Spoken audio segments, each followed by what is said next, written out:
Oh, hi. Father Jay here. I was just taking in this new space, or this reconverted space, reclaimed space. You may not believe that just a few short months ago, this was one of the rooms in which we operated the food pantry. And now it has been returned to use as a classroom for the children of Calvary. This is our Godly Play classroom, which is for our, for all of our children, everybody who's interested, but particularly for our younger children, our preschool age children, and early grades, to explore stories of our faith through using manipulatives, using figurines like this. Obviously, this is the story of Noah and the ark. So there are other pieces like this that parishioners have been working on to help our youngest members explore the stories that form our faith. So if you haven't been watching the videos that Mother Nan has been producing, please do check those out because they're really great.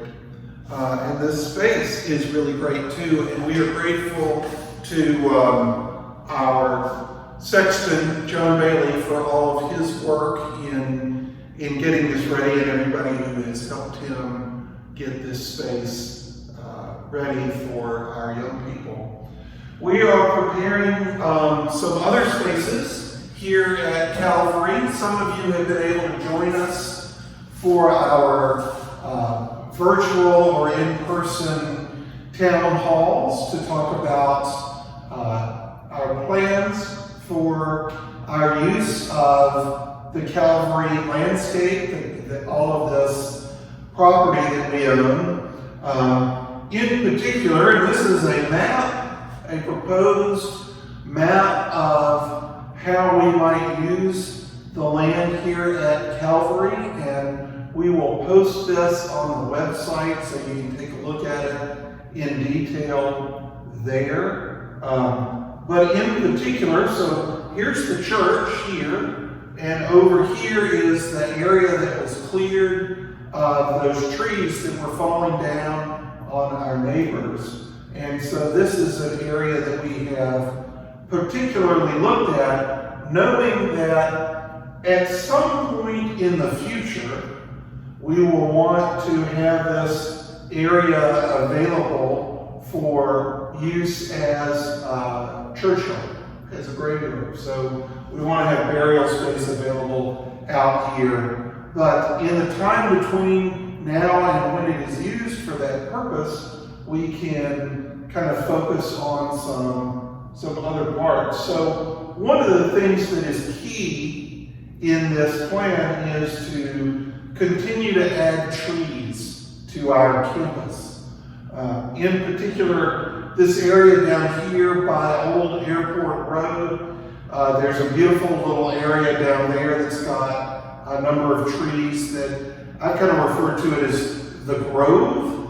And so we want to expand that, bring that wooded area on around on the south and to a certain extent on the east borders here to give us a little screening from Old Airport Road.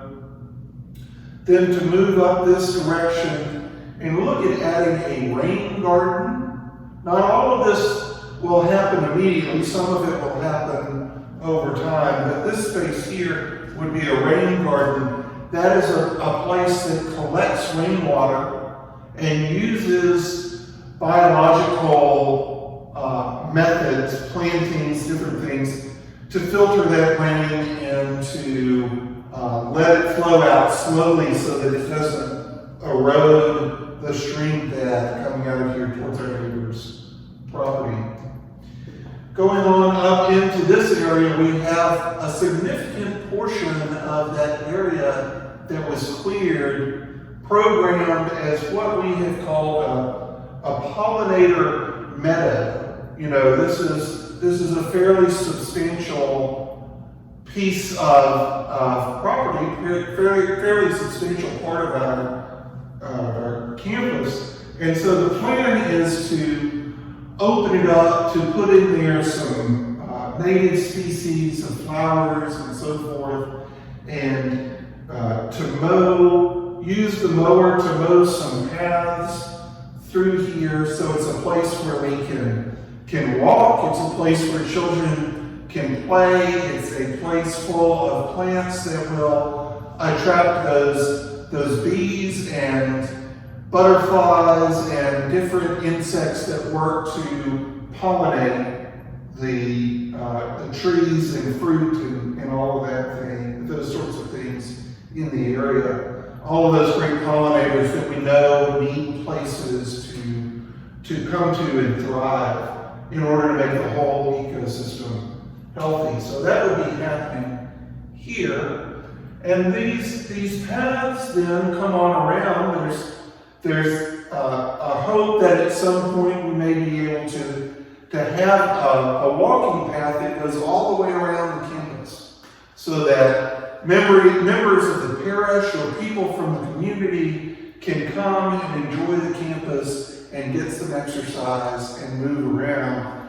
And as our funds allow, even making that path into something that would be accessible for people regardless of their mobility. So folks who have limited mobility, we want them to be able to access this as well.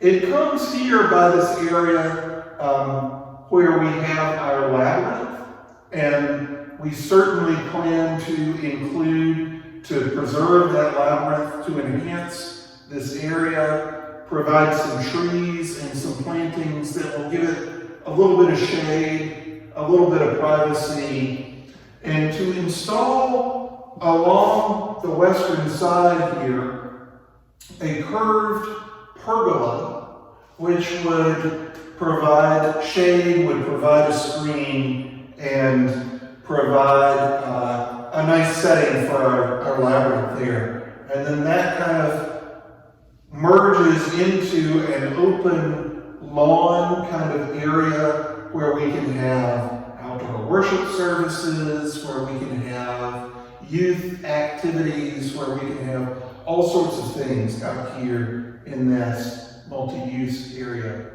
Going on back around, so this is the churchyard, the newest section of the churchyard there that already includes a number of burial spaces. And we have a little spot here for a place to put leaves, to put dirt from graves that are dug, all of those things screened off from the churchyard area here. So there's the view from the churchyard is of the beautiful mountains in the distance, not of the piles of dirt in the near area. This is an area too. This corner goes way back here, and is a lot of space. Maybe a space where we might want to look at doing some sort of a community garden back in here. But as we come on around the churchyard, most of this is, of course, taken up with graves with beautiful ornamental statues and so forth. So there are a few ways in here to kind of open up the sight lines just a little bit so that we can respect the dignity of the space, but also give folks a chance to see in here and to see the beautiful things that are in here. And as we come on around here, we come to the Canterbury Garden, where we have a couple of parishioners right now working on refurbishing that large Jerusalem cross that is in there. making that look nice and cleaning up the markers for the ashes that are scattered in here. This small road right to the south of here has been removed. When we repaved the parking lot, we removed that road in following this plan. This plan has not been fully adopted, but the vestry did approve that piece because it made no sense to pave that and then just rip it up. So we just left that blank. And then down here is the current location of the monuments that we have been discussing in our adult forums. And the idea is to take the plaques. These monuments all have metal plaques attached to stone boulders. And so the idea is to take those plaques off of the boulders and then move the boulders and use them here just below the labyrinth as it slopes down there to build into that slope a semicircular area, and using the boulders to provide reinforcement to the slope there and be able to dig it out just a little bit, provide a semicircular area that would serve as a memorial to veterans of all wars, for all of those who have offered their lives in sacrifice and protection of, and in the hopes that peace might be brought to the whole world. So to provide that space both to memorialize veterans and also to provide a space where veterans who might want to come in and connect with sort of that sense of awe that you experience in the created world when you're interacting with nature and a sense of something larger than ourselves, that veterans who wanted to could come in and connect with that as a way to kind of take a step further along in their journey of returning to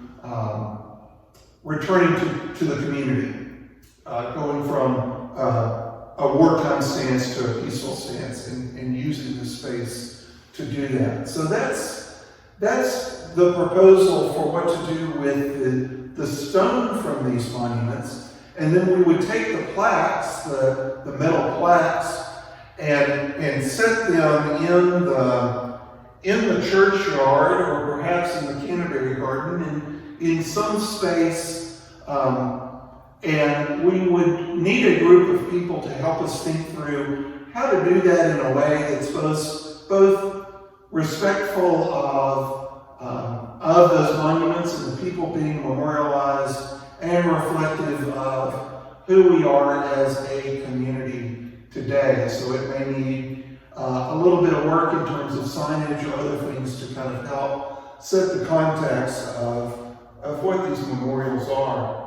But that's the proposal for what to do with those memorials, and that would be an opportunity for anyone who is interested to help us think through what that would look like. So that's kind of the big picture with this plan. Again, we'll post this online, and I hope you will look at this and give your feedback. Hopefully the vestry will have a chance to consider this at their next meeting coming up here real soon. So that's our hope for what we might do with our campus. And that, of course, is just planning the space. The activities are going to be all across the board, and so many of those things that we have enjoyed for years. For instance, coming up on November 7th, as you know, is our traditional barbecue, the Calvary barbecue, which this year all of the proceeds from the barbecue will go to support Charlie's Angels Animal Rescue. That was a cause that was near and dear to Richard Woodrow and Allison Woodrow. Richard, of course, passed away earlier this year. Allison passed away several years ago. But that's an opportunity for this community to honor them and to celebrate together the gifts of this place. So November 7th, there are opportunities to volunteer for that, and there will be opportunities to purchase tickets as well, either for a bulk order of barbecue or for plates with barbecue and sides, depending on what you were interested in having. So that's a traditional event. A new event coming up on October 31st, Halloween, will be a trunk or treat Halloween celebration in the Churchyard. If you're not familiar with a trunk or treat, that's where folks come in and essentially tailgate, open up the backs of their cars and decorate them, and then children in costumes can come around and trick or treat in that way rather than going door to door at houses, which particularly this year may be problematic. So October 31st, that is happening. And again, information on both of these things are available on our website. Also, that weekend on November 1st, we are going to try in the afternoon, of course in the morning, we will celebrate, we will recognize the Feast of All Saints, November 1st, and remember all of those members of our parish who have passed away in the last year.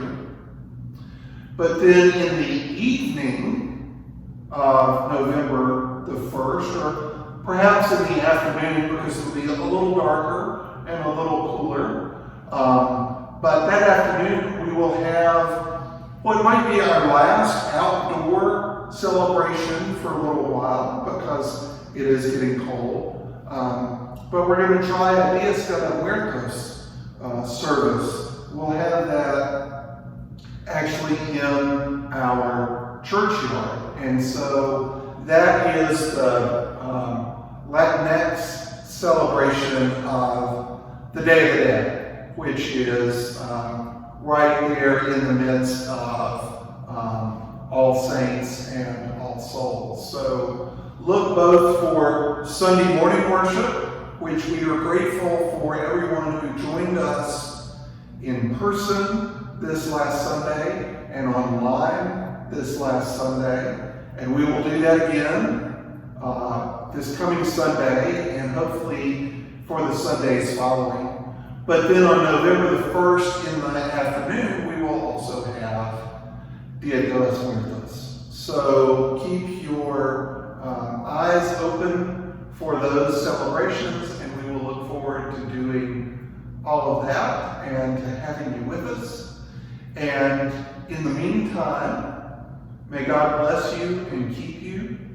May God's face shine upon you and give you peace. Amen.